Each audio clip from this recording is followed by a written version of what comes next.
everyone. Welcome back to another episode of Gaming the System, the podcast where three intersectional feminists examine gaming through a feminist lens. Today, we are two of us. I am Matt. And I'm Alex. Hello. Hello, Alex. The two of us are recording an episode on God of War Ragnarok Valhalla.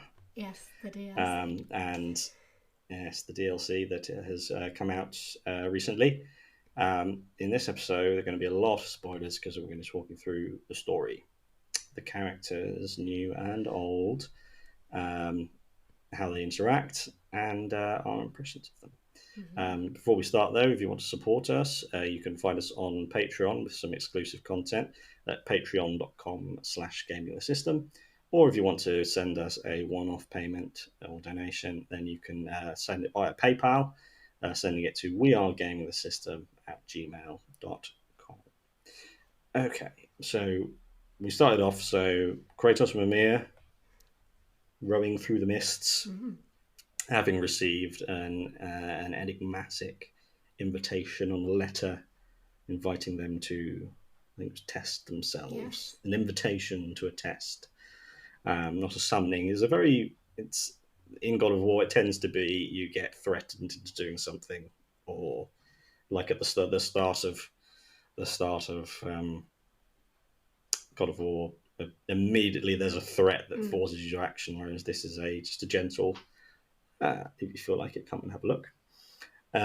So the first playthrough, it's an empty beach. You go and Kratos forces the door open, which is hysterical. And what was your experience of that bit and the first playthrough? I kind of had a feeling that it would be a scripted loss, as gamers like to call it. Being a roguelike, I was like, well, we've got to get used to the system of the roguelike. So I knew that there was going to be a big fight in it, in which we would inevitably die and then end up back at the start.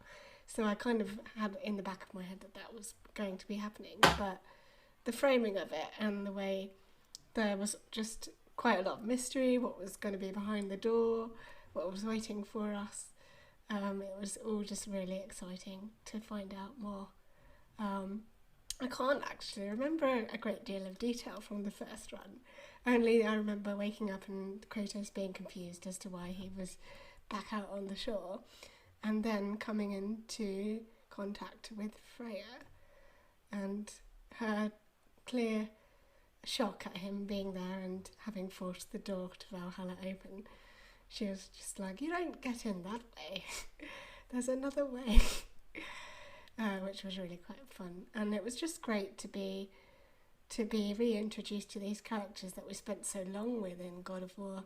And be like, oh, it's Freya, she's back. And like, just get really excited about seeing everybody again and being immersed in that world again. It was just really the overriding memory of that first run through. Definitely. Yeah, and interesting. The first one of the first things they say is mentioning that Freya has made a request of Kratos, and you immediately go, "Oh, it wouldn't be anything romantic. That would be lame." And then, of course, the perfect way to bring Kratos' story to a conclusion is him becoming a god of war again of the Norse lands. And just the second they say that, you just go, oh, that couldn't be more perfect. And so that made my heart sing. And then you just see how far away he is from thinking that he could do that. He could possibly do that. Yeah, he has no confidence in himself, obviously. Given what he's gone through, it's not surprising. And he just doesn't want. He wants to avoid it, not touch it with a barge pole. Essentially, he's like, nope, I'm not joining the council at all. And basically, this game charts Kratos' journey to re-evaluating that idea and realising that he is a very capable God of War and that he would be able to do it without being the man he was in the past, because he's now changed. He's very different. And that journey is, again, a very emotional, introspective one. And I think that's what the strength of this DLC is, that it makes you think a lot as well as being really fun to play. And in fact, while we were playing through, I was thinking, wouldn't it be great if we just had a sort of short story or even a game that was just the council making decisions about like the world after everyone joins. It'd be really fun, because it does mention potential council members, and they're all people I like. So it'll be fun to just be like council meeting number 257, and just have like a long running TV series of like the council meetings. That'd be great. Yeah, that's another thing where I could, any one of these characters pretty much, especially Freya. I would love to know what Freya's been up to. Yeah. We could have followed her. I would have loved to have played a game that was her from meeting Odin, the first war with Odin, and all of that stuff. That would be awesome. And maybe we'll talk a little bit at the end about what this. What the added story to this and what we've seen means for the future of the God of War franchise as a whole. So it's we'll touch on this several times. We mentioned it before. It is basically a big therapy, violence, wellness retreat with our great and lovely host, who I love. I think he's a wonderful character, who is basically just a life coach guru, Tyr. Yes. Did you suspect who it might have been? I had no idea. Before. But of course, when it was revealed, I was like, well, obviously it was Tyr. But before that, I had no idea. I know I am disappointed in myself, because my investigation skills were lacking. I was so absorbed in the fighting, I forgot to get my brain to work and think about who could be the inviter. But yes, naturally Tyr makes the most sense, because although initially when he was first introduced, I was still, because of the lingering trauma of disguised Odin, slightly suspicious of him. Which goes to show how tricksy Odin can be. The lingering impact of Ragnarok there. But no, I love Tyr. I think he's great. And even during the final battles, the boss fights with Tyr, he's so encouraging. I'm just like, oh, they're such good friends. It's so great. I don't know how you felt about it. Yeah, I had no idea, but then he reveals himself, and you go, oh, of course. Yes. And he's so understands Kratos. He understands people, which is just, it shows that that's the kind of God of War he was. He was the person who could bring people together. And he knows that Kratos needs this, and he sees what people are capable of, just like any good life coach, and then shows them, invites them on a path that can allow them to realize that. And this is it treads a fine line between just sounding like a self-help book. Yes. And because there's something that frustrates me in TV shows and stuff, is when someone's having a conversation, then one of them says, oh, with great power comes great responsibility. Yes, yeah. Or just these words of like wisdom, inspirational quotes like you see on office walls and things. They tread a fine line with that, because it's immersed in genuinely good storytelling. It works fine, because you can tell these characters mean this. Yes. And I do love fighting Tyr, because he so cool. One of the bits he just goes, "Love the beard, by the way." Yeah. Okay. Yes, excellent. You can tell he's just having fun. And I also love how um, every time that it always feels like Kratos, you're trying as hard as you possibly can to Mm. beat him, Yeah. and Tyr is just enjoying himself Yeah. and ends every single fight by grabbing Kratos' fist, which Yeah. shows that he must have so much more in the tank. Mm. And he's just lovely, and he's got such a chilled out, mellow way of speaking Mm. all the time. Yes. And you never felt when you were going in, you never felt alone, and I think that's a really big difference. Mm. The further you back in go in God of War, how alone Kratos has been, um, and probably this one of the least pleasant bits in the main story of Ragnarok is when um, I think it's one of Kratos' dream sequences, Mm-hmm. and I think it's him and Faye in a Yeah. boat I remember that one. with baby Yeah. Atreus, Yeah. and for the first time he hasn't got his armor on, Mm. and you just see his posture feels different, and he just looks really uncomfortable. Mm. Yeah. And then that dream ends. It's him saying another part of him saying that when Faye dies, that part of him that she's breathed out is dead as well. Mm. Um, Instead of realizing that he's growing, he's growing as a result of these relationships, and now this is the ultimate, like, final step for him to take in going, yes, I have changed. Yes, I want to do more. Yes, I'm capable of more. Um, and just him always having company now, and company that he enjoys, Mm. is a very beautiful thing. And the clear um, he him and Tyr have only just met, really, Mm. because they've actually Yeah. found the real Tyr, Right and at the end. just through this process that he's been invited to, and then the fighting, you can see the way when they grasp hands at the end, how much that's immediately a very intimate relationship Mm. for Kratos. Yeah.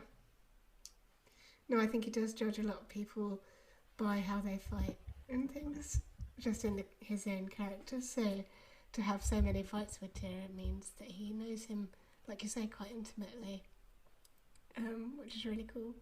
Yeah. What did you? I want to know what you thought of the introduction of Helios or Helios, Oh my depending. god! Oh my god! Mm. That is the most the most inspired, like, story bit of story Yeah, like the ever. tension when he's introduced is really quite palpable as well, because you Mm, don't know what's happening. Suddenly everything's changed and it's gone back to the original Greek setting from the old God of War games, and I obviously was quite unfamiliar with it because I'd never played them in any great detail. Um, but Tom, my partner, immediately knew. He was like, "Oh my god, it's the originals. This is the bit with the cage." And I was like, "What bit with the mm. cage? I don't know what you're talking Oh my about." god! Yeah.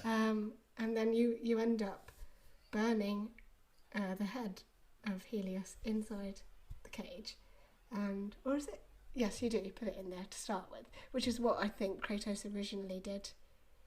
And then he realizes that's not what he should be doing, and eventually you work out that he has to put himself in that position, put himself in those shoes, as it were, sacrifice himself to be able to move through to the next part of his journey, his therapeutic journey, as it were, which is really cool and interesting because that is probably how a lot of real therapy works.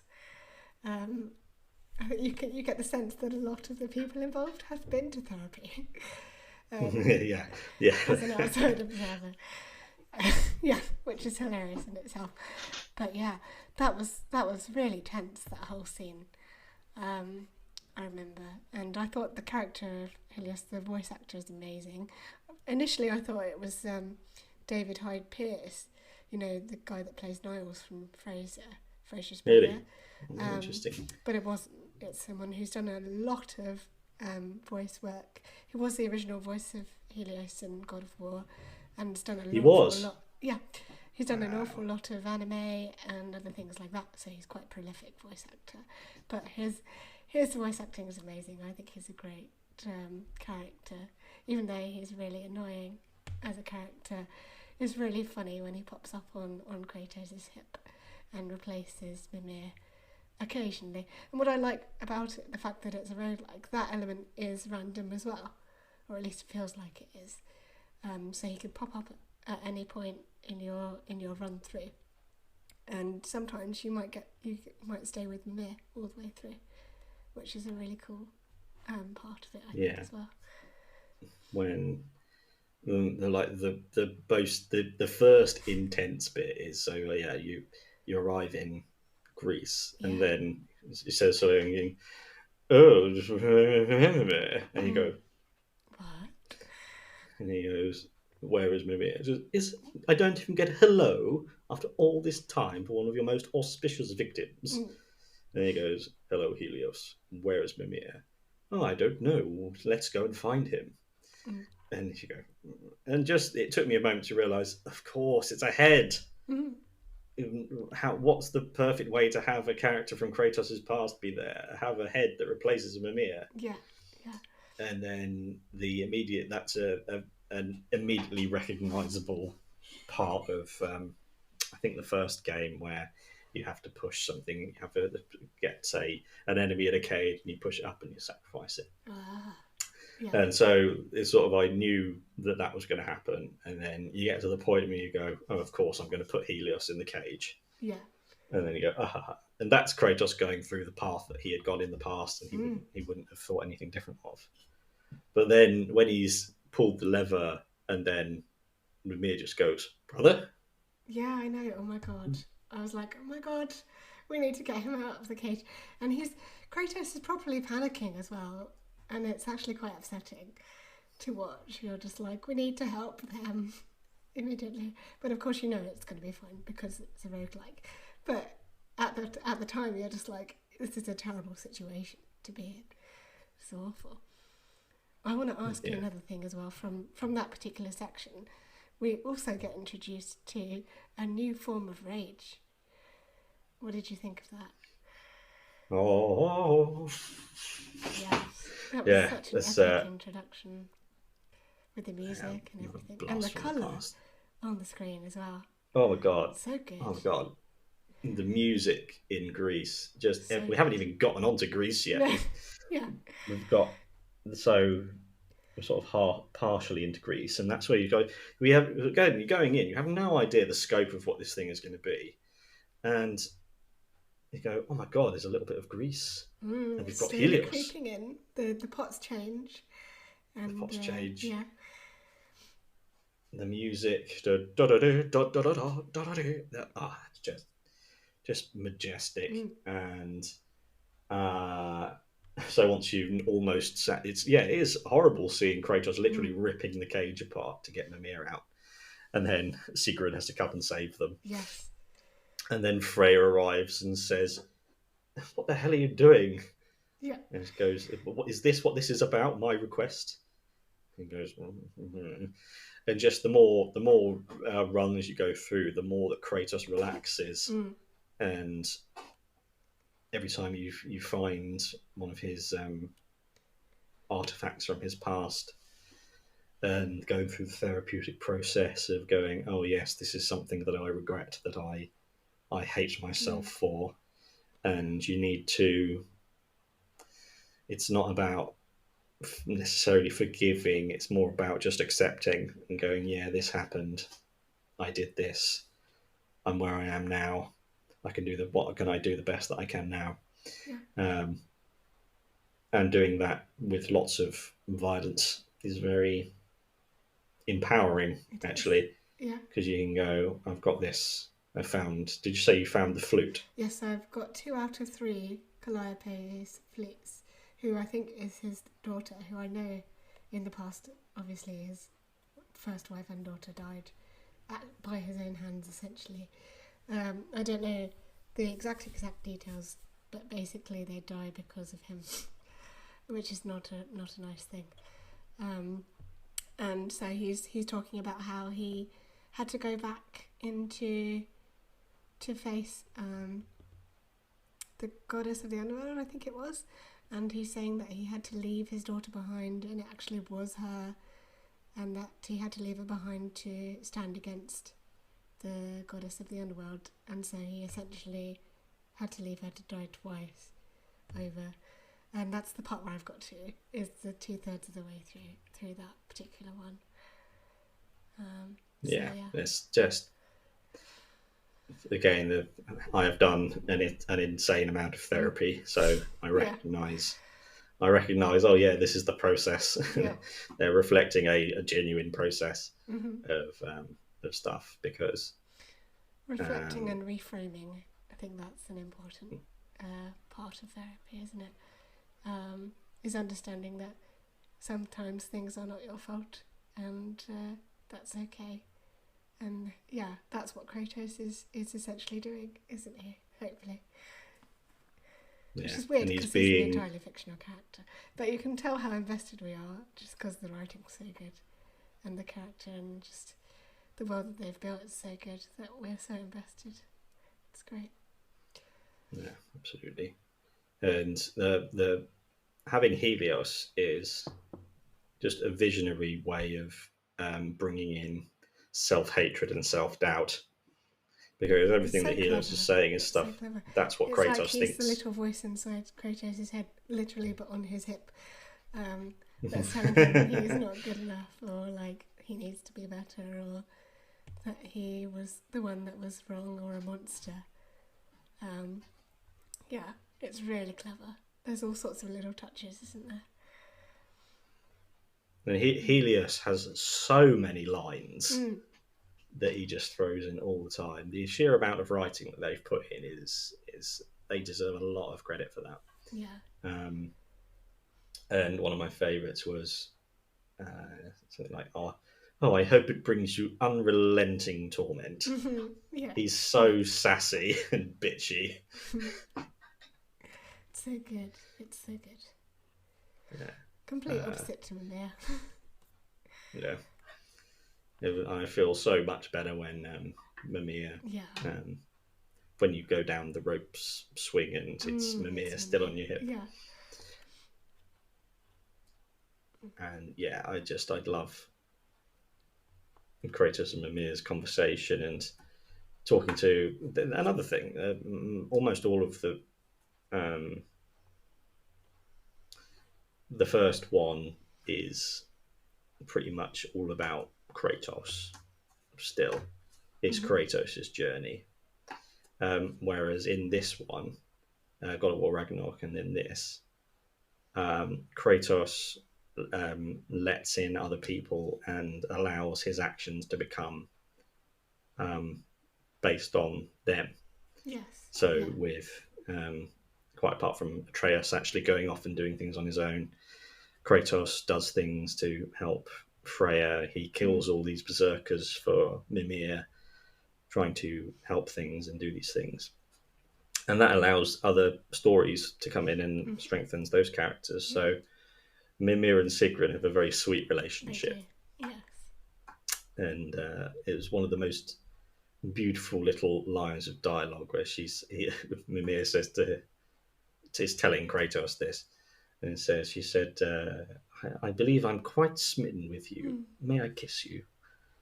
And that's just, It's so nice. It's so nice. Another thing I was thinking is, what's so cool about it is that Mimir's, when he's away from Kratos, is experiencing his own Valhalla as well, and talks to Kratos about that. So it's like they're sharing they're sharing their own struggles with each other as well, which is really good in terms of their relationship as well. I really want to know more about Emir's Valhalla. He keeps referring to his time in Scotland with an old master, which is fascinating as well. Yeah, it just made me think I would love.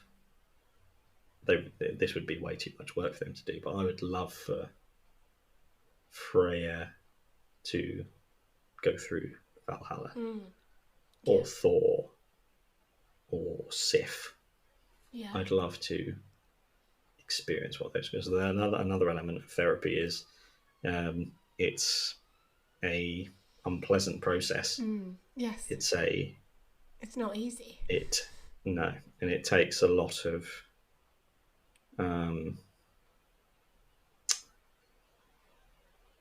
stopping and looking back and thinking about bad things that have happened to you, and probably especially bad things that you may have done. Yeah.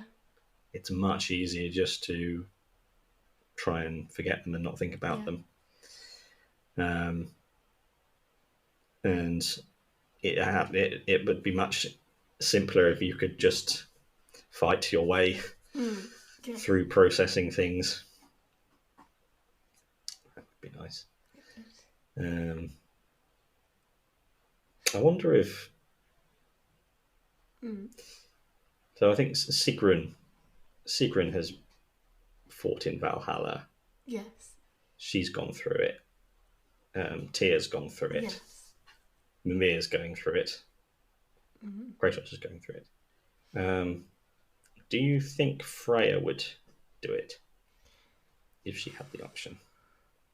I think she probably should, given what she's gone through the last 2 games.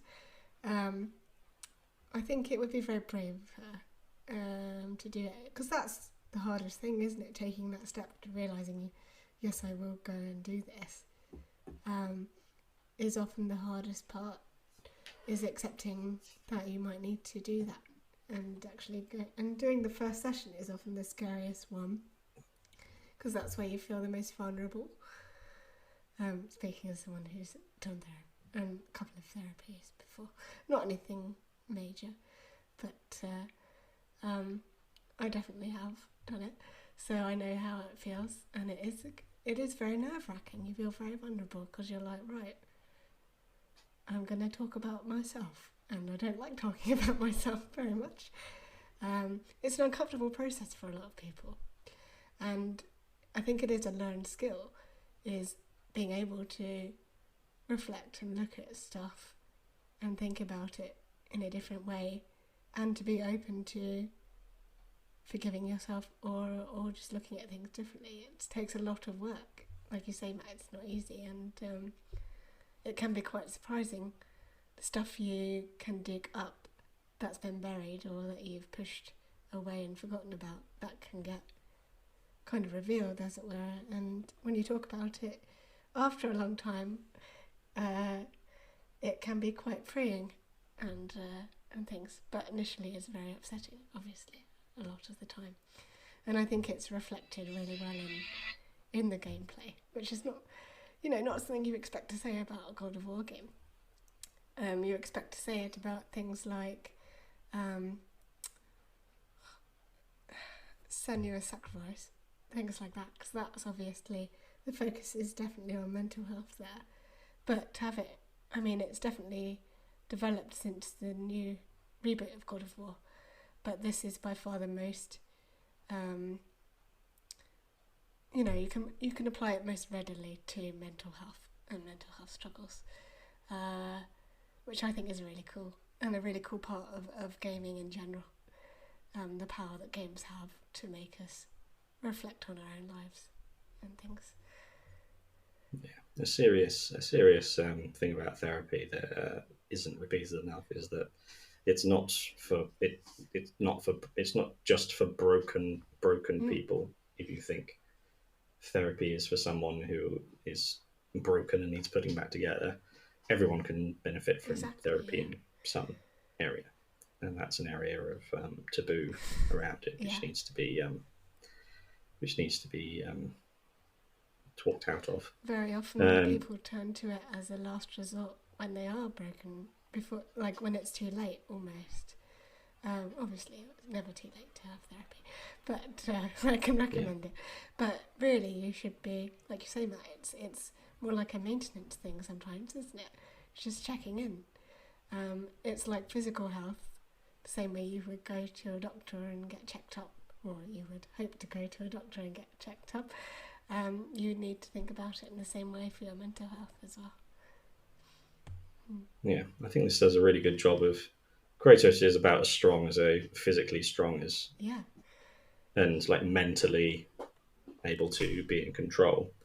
But the scariest things to him are looking at his past and actually talking to Mimir about these things is an insanely brave thing for him to be doing, because him going and fighting something is just completely normal to him.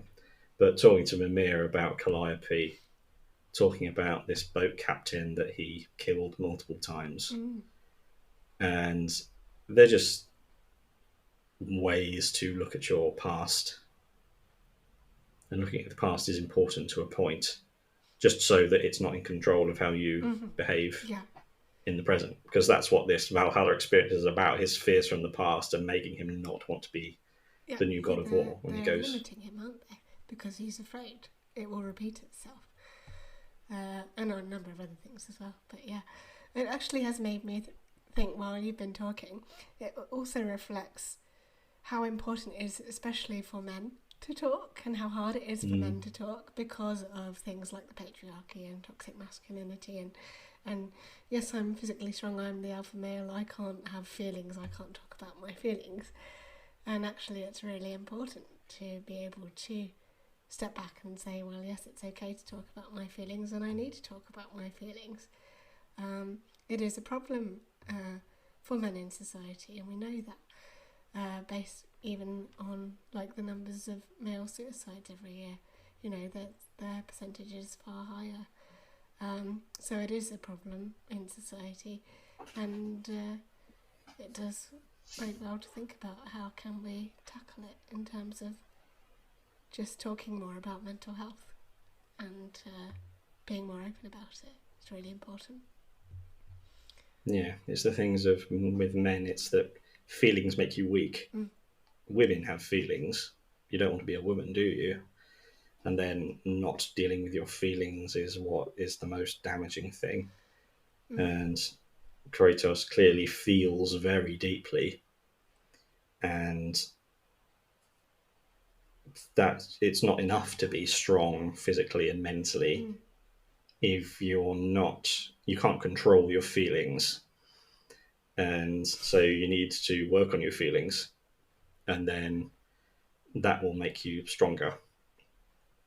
And I sound like Tia now. Yeah, it's just it's such a good game though, isn't it? That we're having these discussions. It's just like, yes, this is exactly what we all need. I would recommend everyone play it, just to take away those messages. Definitely. I mean, we all take what we want from it, don't we? But it's just so good. I think it's spot on. We'll come to, so we'll just bring this one to a close.